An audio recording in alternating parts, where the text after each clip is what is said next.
so nice to meet you.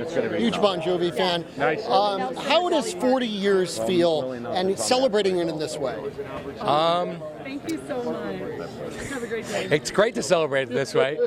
I always said life takes forever to fly by. Yeah. So in 40 years, like went in 1 second, but as it was going, it seemed like it was forever. Yeah. So it was. It's been a great ride. I mean, I started with John when I was 17. And we're going on 45 years. You know, it's pretty crazy. Yeah, and to do this here in Austin at South by Southwest, how perfect is it kind of this moment right now? Well, it's great. We got the documentary with Gotham. Chopra did such a great job on. We released the single today, and we're happy campers. Yeah, I know you guys are kind of a private band over the years, but you guys opened up. This was raw. This was honest. What was it like to open up like that and kind of have all the good, the bad, and the ugly out there?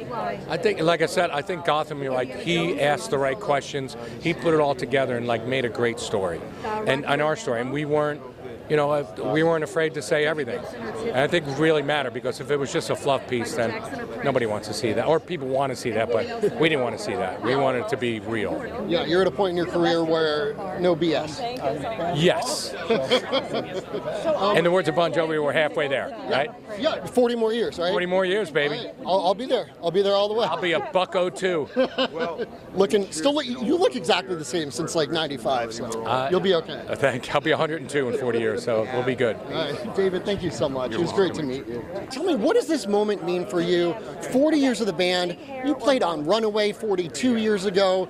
Did you ever think that would lead to this? No, there's no way anybody could believe that. And it's just, John is a master of changing what he needs to change to remain relevant in his own mind, and not having to chase trends, to still still remain Bon Jovi at heart. What was it like putting this film together, or participating in this film? It's raw, it's personal, and you guys are kind of a private band. How did that feel to open up like that? Teary-eyed when we watched it. All of us were. I haven't even seen the last one yet, but everybody got very emotional watching it. Yeah. You guys have new music out today, new album coming out. What can fans expect? What can people expect? It's a rock album, and it's, as John said, I agree with him, it's the best thing we've done in 20 years. You know, the writing, the songwriting, the playing, the sound of the record is amazing. Chris Lord-Alge mixed it, and it's just, it makes me smile. Any tour in the works? Anything to share? Not till next year. Next year, okay. Yeah, not till next year. We'll probably be doing a few one-offs, some TV shows and stuff to promote this, but next year will be the tour. Well, looking forward to the movie. Thank you so much. Can't tell you how amazing it was to meet you. Thank you. How exciting is it to have this premiere here in Austin at South by? Dude, I love South by Southwest. I've been here many times. And when they told me we were coming here for this thing, I was like, all right, man. And it's funny because when you tell people you're going to South by Southwest, it's only been the last, I was at another documentary premiere for Hired Gun. That was in South by Southwest, 2000 something, sorry. And so being here for this and being more involved, this is the band that I've been playing with for 11 years. Yeah, you're not just a hired gun anymore. Right. See, we need part 2. Right. But to me, it's just been an amazing feat, and because I was a fan before, and I've said it a few times, when we play Living on a Prayer, I still get goosebumps because that was a song of my youth. And I bought tickets to see the New Jersey tour in Toronto, Canada, at the CNE Grandstand. That isn't even there anymore. And looking down and seeing that band and now being in that band, to me, it's it's almost like a dream come true. It's almost like surreal. I'd wake up in the jet and look over and I go, hey, it's John Bon Jovi. Dude, you're in the band. It's kind of like that, still. Yeah. Do you think fans will be surprised by anything in the documentary? Were you surprised to see the way the story was told? I was, but it's an amazing surprise. I was overwhelmed. I found it the way it was edited, like I said, riveting. The way they go from, I don't want to say too much until people see it, but I was just, as an audience member, I was captivated the entire time. It's really amazing. Yeah. Excited to get back out on the road? I'm so excited to get back on the road, man. I just want to get on stage again, because it's our best times, you know. We get on stage, and the catalog of music, right? Come on, some of the best songs of all time, rock and roll. Okay, so there's the two. There's the Living on a Prayer because I get goosebumps. It's so electric.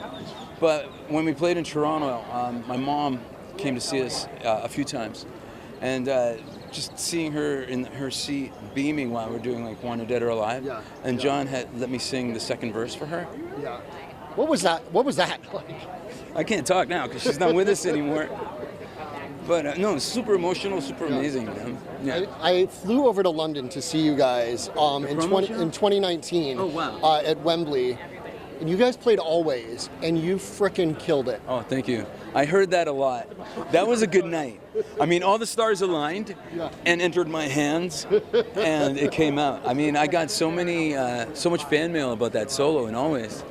And you know what? It's funny because you feel it out, and John is the guy. He's the conductor, right?